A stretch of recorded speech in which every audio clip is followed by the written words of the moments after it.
Thank you very much for joining us. This is the Rushfield Lunch with my very, very special guest today. We're going to wait about 30 seconds here, and then we're going to formally begin the proceedings. So get comfortable, get something to eat, get your questions and comments ready, because this isn't all about me. This is your lunch too. So and we will get started here in just one moment. All right, let's do it now. What the heck? I can't keep this bottled up any longer. I am, Bursting. yes, I am so excited to have this very, very special guest today on the Rushfield Lunch. The great performer and now the great director, writer, producer. You're a hyphenate.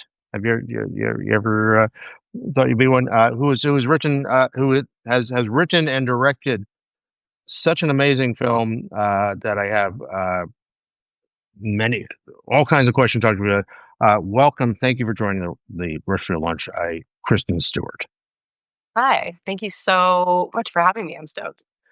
Well, the problem is that I watched the film a week ago, and it's really infected my consciousness since then. So my questions have gotten progressively bigger and bigger and bigger, and so feel free to cut them off or tell me I'm just being stupid at the point. But this is such a lot of actors become directors. A lot of people from other fields become directors. I can't think of a directorial debut by an actor that is so sort of cinematically accomplished.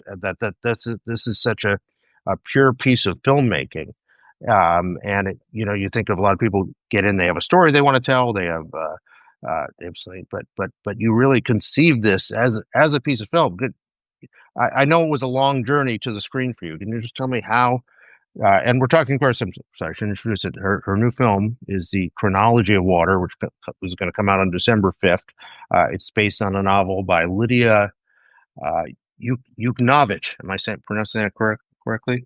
Yeah, Lidia Yuknavitch. Yukna. So tell me how this all came about, and tell me how you came with had such a vision for what this film would be. Um, it began long ago in 2017 when I read this book that um, I think has a universality but a specificity, considering it is a memoir and it is about one woman's real life. But it is a recollection that is stitched together and very reflective of what it feels like to remember a life in a way that's attempting to reorganize it and kind of classify it in a place of reflective growth instead of destruction. It's a hard life that she's remembering. And as you read it, you're kind of experiencing like the birth of a writer, because she's a really accomplished novelist. She's one of my favorite writers. But this memoir kind of traces the excavation of this voice and kind of the discovery of this particular way of expressing being something that saved her from, not to be too dramatic, but getting fully pulled under by a life that was incredibly, you know, violent and thrusting. And so when I read it, I was like, this is a movie because uh, it's a dreamy and fragmented and kaleidoscopic experience. It feels like a kind of DMT trip when you read the book. It's like hyper specific and a kind of amalgamation of um, prose and poetry and direct narration and a first person perspective that feels like it wants to live in a body, like it wants to get up and run around and walk and talk. And um, so I thought, instead of making it felt like I could crack it felt like I could sort of tap into something that felt original and personal, even though it was about a real person and it was an adaptation. The way to stay like fully faithful to this book was to allow the movie to live a life, feel explorative, and then um, kind of like she wrote the book, stitched together with emotional sinew and emotional connectivity that could only be found on set. This kind of living, breathing reflection of a whole life that speaks to form and speaks to, the malleability of reality and how it is in our hands to sort of like make our lives what we want them to be instead of kind of swallowing prescribed stories and swallowing violence and internalizing misogyny and kind of the world that we live in seeping in to the point that you can like metabolize some negativity and put something out that's beautiful, and that is art. And so I was like, well, this is a movie. This is like something that we need to kind of enjoy, feel activated by, and then take further. The I mean that fearlessness, what you say about it. I think so many literary adaptations of great literary works fail because people are just sort of so in awe of what they're adapting that they don't have that faith to let it live as a movie. Is that intimidating to? I mean, did you first come into it saying, "Oh, I can't touch a word here. It's a great novel. How dare I move a semicolon?" Sure, yeah. I think the book definitely encourages you to take it into your own hands, but at the same time, there was a reverence that was sometimes a little debilitating. It took a long time to start to feel, like I had the ground to change words, to sort of amalgamize, to summarize, to find new words for the same sentiment. Sometimes, there'll be 4 to 5 pages that take you on a ride, but if you need to posit something precise in a moment, it's okay to find new words for something, especially if they're fully rooted in the inspiration of like, those 5 pages. It's yeah, basically regurgitating like a text, regurgitating this, adapting it sort of in a literal sense would have been absolutely impossible. The book is so fluid and it feels very stream of consciousness and stream of conscious and like yeah, the I guess the only way to do that was to have striking imagery that led an audience to fill in the blanks with their own projections and their own memories and their own feelings of the first time that they bled or their first feelings about when they touched their lips to alcohol. These are like, things that a lot of people have experience with. And so if you were so fixated on kind of Lydia's experience of that, it wouldn't be about all of us. And so the freedom that was intimidating or the chaos that we had to kind of concertedly put together in order to sprawl and find newness, it's intimidating and scary, but at the same time I would have felt so much more afraid of uh not having that freedom and not having that room. The script was too long, so dense. When we got there every single day, every half page would just start living and breathing and expanding. And it was like, oh, we're going to have to cut half the movie out of the movie. But it was cool because then Imogen got to live a longer life. And you can feel the fact that she had been everywhere before. So Even so if what you don't always see it. You know what I mean? Like she just had this kind of memory built into the experience that felt, it gave the movie a breadth. It gave the movie a sort of feeling that maybe you're seeing a little bit of it, but it's sort of the tip of the iceberg. it's a movie that is fearless in its storytelling, but it's also about storytelling, and it's about how trauma, when it's not dealt with, gets so woven into our consciousness, and you really portray the consciousness of a traumatized person in a way that I don't think I've ever seen before, and how someone can take back the power of that consciousness. How did you did I say that correctly, or Yeah. summarize your themes correctly? And how do you come to sort of unpack that when you were making it? It is a story of repossessing. And so I wanted the beginning of the movie to feel just atmospherically full of trespass. And so the the strides and the falls and the sort of false victories, but all of her get up and go always feels like it's leading towards repossession. And I mean it's a pretty um foundational element of female experience is that you are possessed by the things that love you and that can turn quite sordid. It sort of, the audacity that you wanted a self, the audacity, how selfish for you to want a self. That is kind of permeates a young woman's experience, and sometimes in relation not just to the patriarchy, but to literally their father. It's like it's built into the animals that we are. And watching this woman repossess like her kind of like dignity and volition through taboo and destigmatization, because it's not like she runs away from the things that have happened to her. She fully steps into them. The movie is, deals with like some pretty hard, very, very difficult um, uh, subjects, experiences. We should say we never gave a proper summary, but it's a story of it's based on her own experience as a abused uh, child and getting away from an abusive family first through competitive swimming and then becoming an author and learning to deal with those with those memories and how she processes them.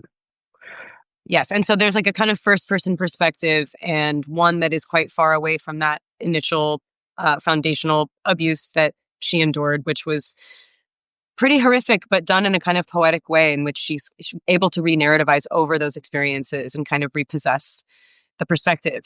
And instead of kind of healing through running away, she runs like kind of straight into the eye of the storm, and like, uses literature and plain speak and very vocal, abrasive language in order to basically convey that those experiences are not incredibly rarefied.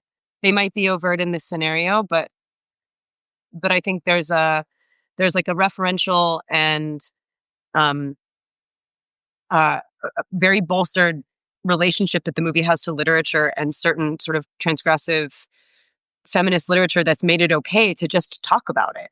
It's like these secrets that we hold are so destructive, and there's joy and exuberance in letting some of these things out, especially if you acknowledge the fact that those negative experiences have largely carved out the collective desire of the female experience. It's like, we're taken from, and then that also is something that feels good to us. We like to give it up. All of these things, it's like hard to reckon with being a feminist, being an independent woman, being somebody who also acknowledges where they came from, which is, a place of thievery. And so to take that back through words, to take your body back through words, but not kind of negate the experience as if it didn't happen. Um, that's what this type of literature can do for us. It can sort of take us out of the shadows, take us out of this like shameful closet and not make it our problem, Yeah. We didn't do it. So it's not our fault. Yeah. So that's kind of, it's just an exciting way to watch somebody kind of like find their own buttons to push and find ways to change the kind of classic victim story and step into it in a way that feels heroic. There's a terrific quote in there from in the movie from Jim Belushi says it in the character based on Ken Kesey. He says, no one is big enough to hold what happens to them." And I think you just get the story of all that she's gone through and all that's happened to her kind of spilling out of her and finding what story to tell to make sense of that. And it's like the worst things are what had embedded themselves so deeply and what guide. So so whenever she gets a piece of good news, it's sort of undermined by a memory of her father mocking her accomplishments. Do you think that's a basic part of like a human or female experience, that those worst things are what we hold on to? I mean, I think there's like a voice of the father that echoes, and that could be, specific to your dad or the professor, the therapist, God, the priest. Like there's always a father figure that echoes and sort of diminishes as you try and find your own way. It's like, unfortunately, a lot of those systems are designed to control and to possess. I think there's like an innate, and sometimes, to be honest, like completely okay, depending on how sordid it becomes, like we want to feel protected by the men in our lives. We want to feel loved and but there's a thing that happens where like you become property. I think like at sometimes at your very best, at your very luckiest. Oh, he wants me. He wants to have me, to own me. It's like we, I think collectively have aspired to that, and it's comes from when you're little with your father. Like that's to have your ideas be controlled by or sort of in service or sort of designed by people that really would like to be served. And you want What? to be a good girl and you want to provide that service, honestly, especially if you're, until you figure out that you don't. And so I think, I think that this movie being a kind of haunted house experience where the voices that have oppressed never stop ringing.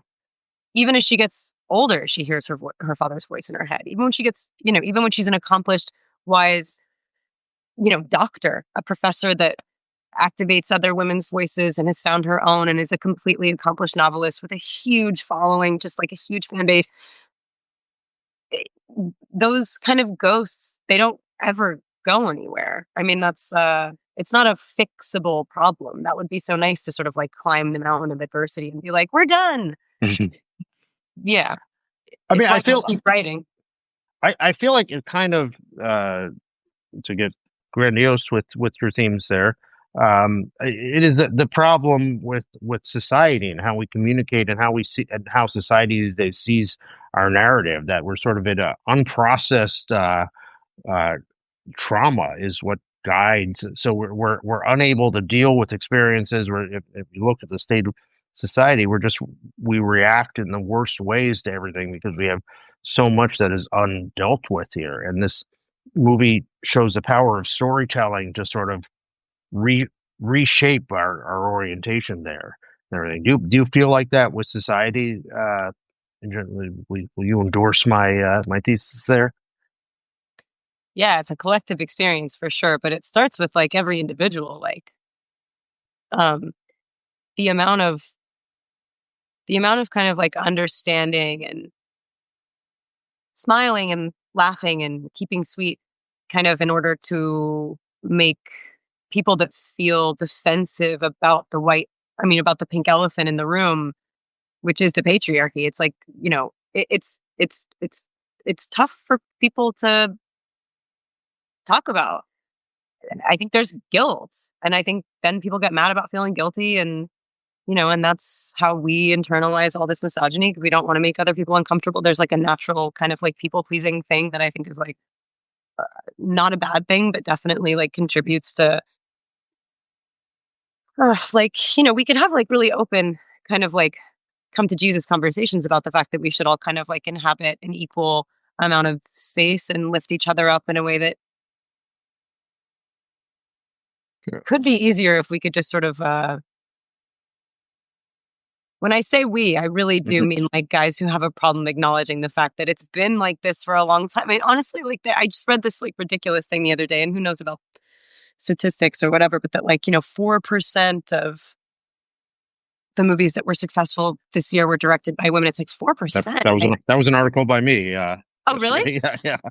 Oh my God! Well, So it's popped up on my algorithm. glad you Oh said it. gosh, but I mean, anyway, so we're talking. We feel good about these like brownie points that we've earned, that we've like kind of like moved the needle forward a little bit on just opening up that perspective and the room in which we're allowed to take up as female artists. But at the same time, it's just a crock of shit. I mean that I was astounded by that statistic when I looked at the movies this year. I was like, no, that can't be. It's only 4%. What a cool coincidence that literally is just crazy. It's a topic I want to talk to you about. Did you feel you this was your first film? You're an actor. Did you feel that pushback against? Well, maybe you should get someone else to direct it. Maybe you should. What were you able to? I mean, it was a long journey to get this made. Also, Yeah. how did that go? It would have been great, actually. It would have been kind of a better version if people were like, you should get someone else to direct this. I don't think we could find a guy that would want to direct this movie, which is why it needed to happen. Um, it was a tough sell even to my incredibly supportive and like loving producers who only wanted to see me realize my dream because, we've all known each other for a long time and they had taken a huge trust fall on this one because I just kept telling them like there's so much beauty here, there's so much positivity. I think it's like really easy for some of my closest friends have watched the film and just their first reactions are, this is tough. This is really tough. I'm like, that's right. It is. Yeah. Yeah. It always starts to sound so cliche, but yes, the ladies have to be very tough. I'm sorry this was tough for you to look at. I'm sorry this was actually, I'm like glad it was tough for you to watch this, just knowing that if this is something that's like, uh, if it's difficult to watch, it's also triumphant in its existence. It's like cool to look at stuff that people don't want to look at. Mm. It's accomplished. It's not in terms of the filmmaking, but just in terms of its allowance to be. And it's like, it's just so funny. Like for me, I think it's a thrill ride. I think like watching her get out of this hole, watching her claw her way out of it in a way that feels like, just loud and like, honestly, there's something about the movie that's like a siren song rather than like, oh, this poor girl. It's like, I think that is understandable for, um, somebody who's having a kind of typical hetero male experience to feel weird about because it's like, we're not accusing everyone of being a total jerk, but at the same time, most of my guy friends go, "Ooh, this was so hard for me to watch." It's like, yeah, for girls, I think it's less hard to watch. I think it's like exciting as all hell to watch. Great. So what is it like when you're dealing with those topics on a set and you have all sorts of people, all sorts of walks in life you're dealing with uh, abusive children and miscarriage and a lot of a lot of tough things happen in this movie. And you're the director for the first time, so you have to make this place safe and bring a creative process and nurture a creative process there where people can deal with it. How did you find that challenge, and how did it compare to Mm, other experiences with directors you've had before? mm. Yeah, protecting that space is kind of especially when you feel like such a sort of rabid beast in terms of wanting everything that you want and having no time to do it and just like having built up for years to a moment that means absolutely everything and kind of giving people space to make that material their own and to sort of put it into their bodies and have it not feel like material anymore, but to feel like life, like they're making memories. Basically, just don't be a control freak. Don't get in there. Make people feel like together and completely seen and allowed to say anything or feel reticent or feel, like maybe overshooting the mark the first time is okay. Coming out the gate really hot is okay. Having time is always like making sure you protect your actors from knowing that we have no time is important, that the time is theirs and that, we were lucky we got to shoot on film. We shot on 16. And so when you hear that thing purring, it really does make you stand at attention and it does it to everyone on set. And in terms of that like tough material too, I think the reason it's honestly, it sounds a little bit ridiculous, but fun for us to watch is that those are really not atypical experiences, miscarriage and abuse. I mean, it's like everyone. There are certain ways that this woman bleeds that, like the pattern that it leaves, might be individual to Lydia and individual to the way that we like put ourselves into this movie. But that's a sort of relationship to viscosity and the kind of traces that we leave that our bodies kind of exude that every single woman watching blood stick to grout in that way before it runs down the drain knows that that came from a particular place. And like, that's what the movie's about. It's about like almost like reading tea leaves, but it's blood instead. That's like not atypical. It might be like not something that you see in movies a lot, but it's an everyday experience for us. It's not like it's a secret. It's this like fucking very, very widely held thing that we just don't stare at because it's like mucky, but it's every day. What uh, speaking of the performance, the perform incredible performance there by Imogen Poots, the lead character. What made you see that she was the one for the role, and what was it like as an actress now directing an actor? Were you ever wanting to jump into the role yourself, or what, or which side of the camera is it better to be on in the end? Um, I really, really feel so accompanied by the directors that I've loved working with. Ones that I felt like we really made something together. And so I feel the same way with Imogen. I feel like we're like both in this movie. Being an actor, I definitely at times like had to like, put some sort of like metaphoric handcuffs on. Be like, don't reach into the frame. I was always trying to like get in there, get closer. But I think that's my favorite type of direction is always to be um just not alone in any emotion or any kind of like you might have different ways into something, but you always know where you're going and you should be striding together. Like the best thing is to look across the room and see that somebody has like um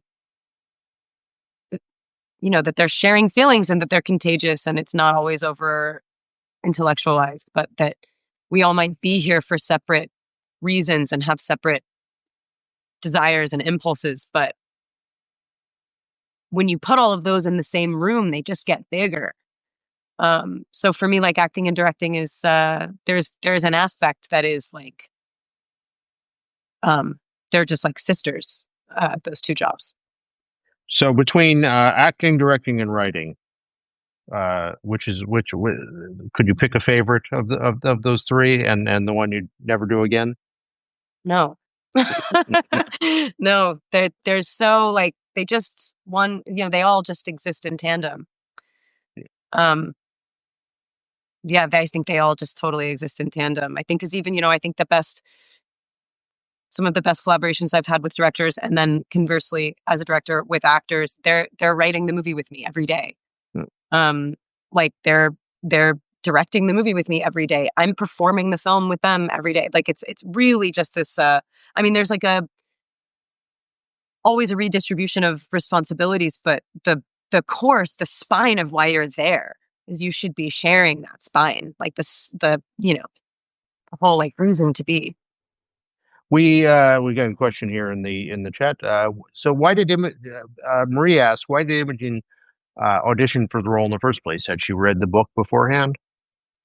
I don't think that she did read the book before. I mean, she might have read it like right before she taped, which is crazy because she did send a self tape, and she's been one of my favorite actors for 100 years.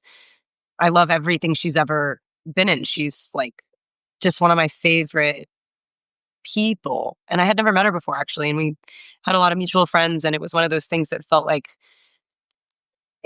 we'd known each other for a long time, and it was incredibly easy, really fast, and I think she happens to also be perfect for the part. There's a kind of wild, fragile openness, like a kind of unhinged, mouth open curiosity, but at the same time, this like uh really fragile. Um, she's so smart. To hire a writer is difficult. To hire an actor who's supposed to be a teacher and an artist in a multifaceted way. Imogen is an artist in every. Imogen's an actor, sure, but she lives. Her whole life is creativity, and it's really like she's just a big brained, beautiful, kind of unstoppable tsunami of a person. And I think at this age, we found each other kind of going like so ready to stop hiding. Not to say that she ever was, but sometimes when you're just like really facilitating other people's work and the stories feel kind of specific, there was something unspecific about this movie that we both were like, oh, wow, that feels vital to us at this time in our lives to kind of like reveal an inner sanctitude that has always been like something that would protect. And it was like, let's just like fully let it out. And I know that that's like sounds hella conceptual and maybe like hard to grasp, but I think she was just really ready to lay it all there. And it was hard for her. It's like she plays 18 to like 37 she's a professional, very, very, strong, formidable swimmer in the beginning, and then becomes somebody who is Hmm.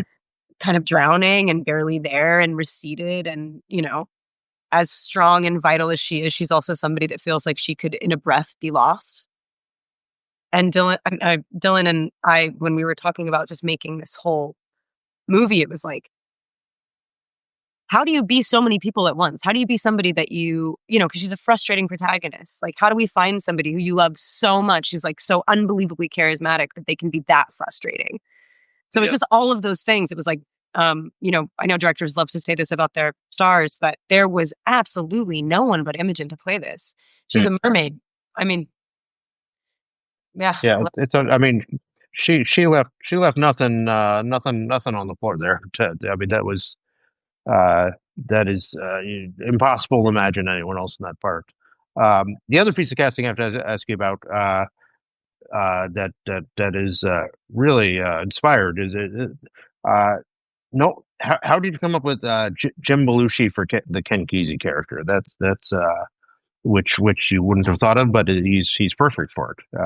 How did that come Um, I Well, there are these like lists that you go through. You're like, oh, I gotta find an actor. I gotta find a male actor and play this guy. There were a couple people that I thought were pretty great for it that looked like him, that definitely had his spirit and his energy in it. Jim has something that Jim is such a pure and sweet and compassionate and truly wise human being, and I missed him. I kind of missed Thora as well. There are certain people that There are certain people that you build relationships with, even if you've never met them, just through their work.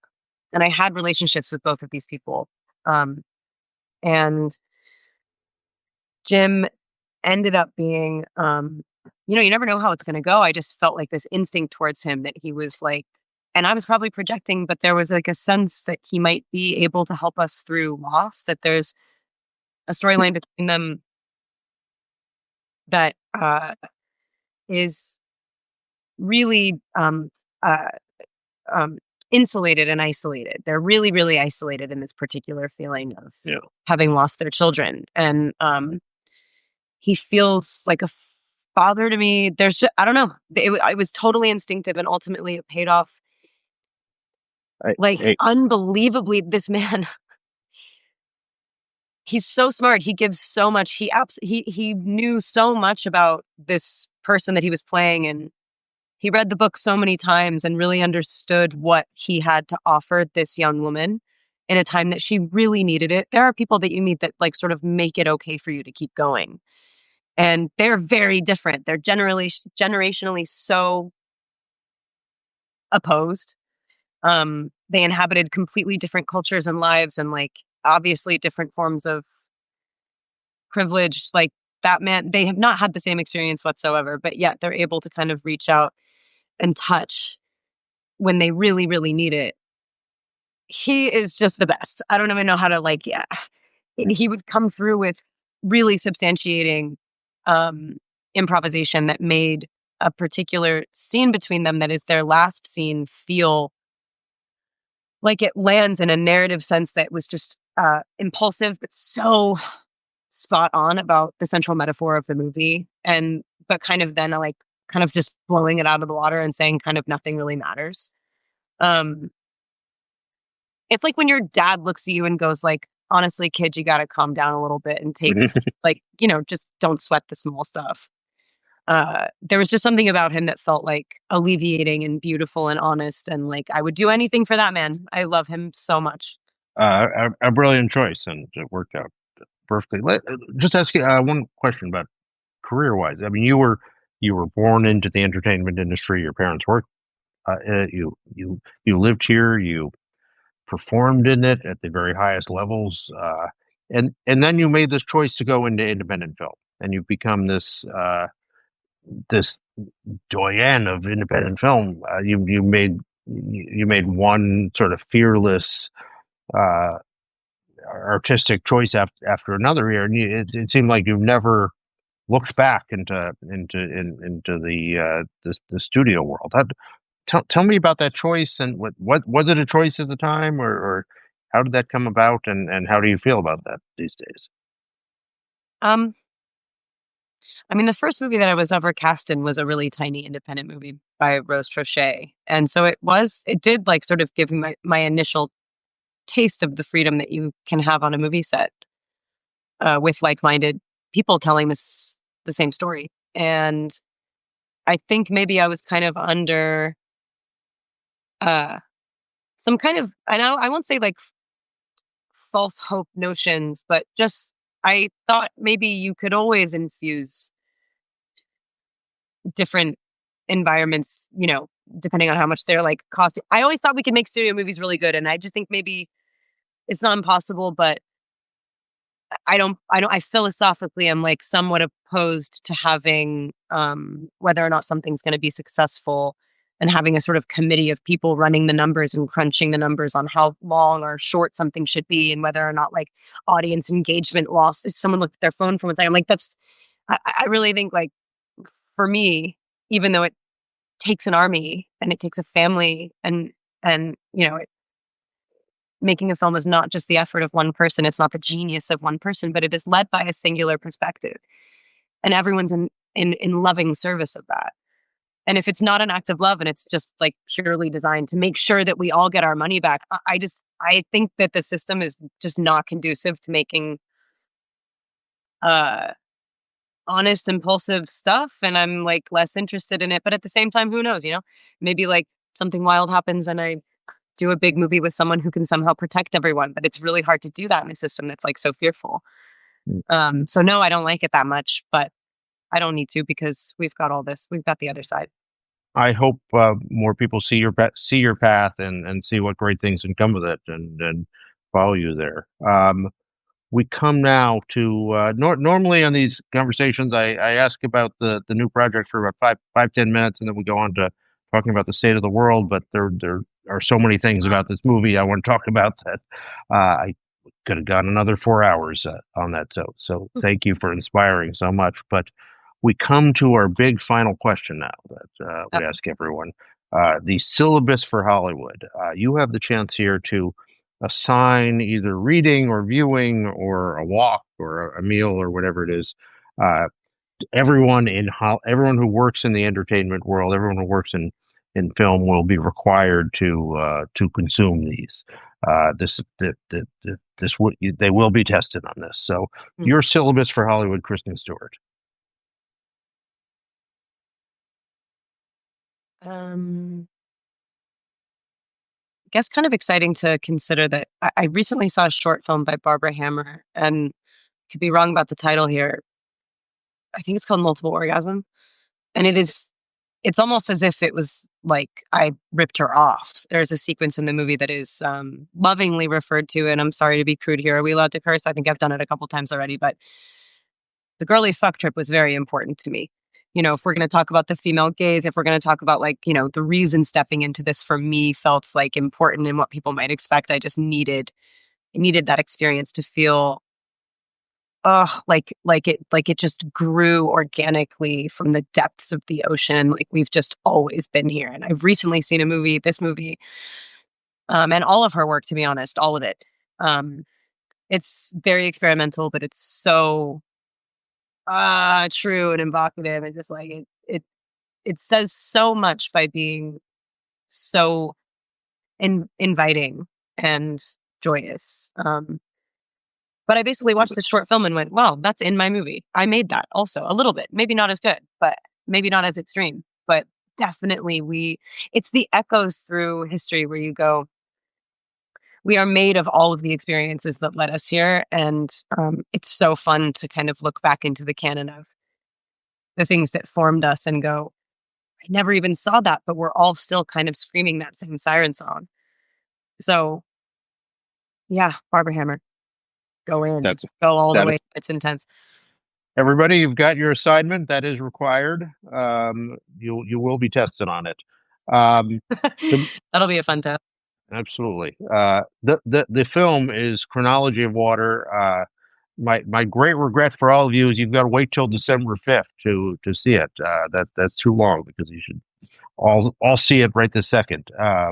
But I will be seeing it again and again.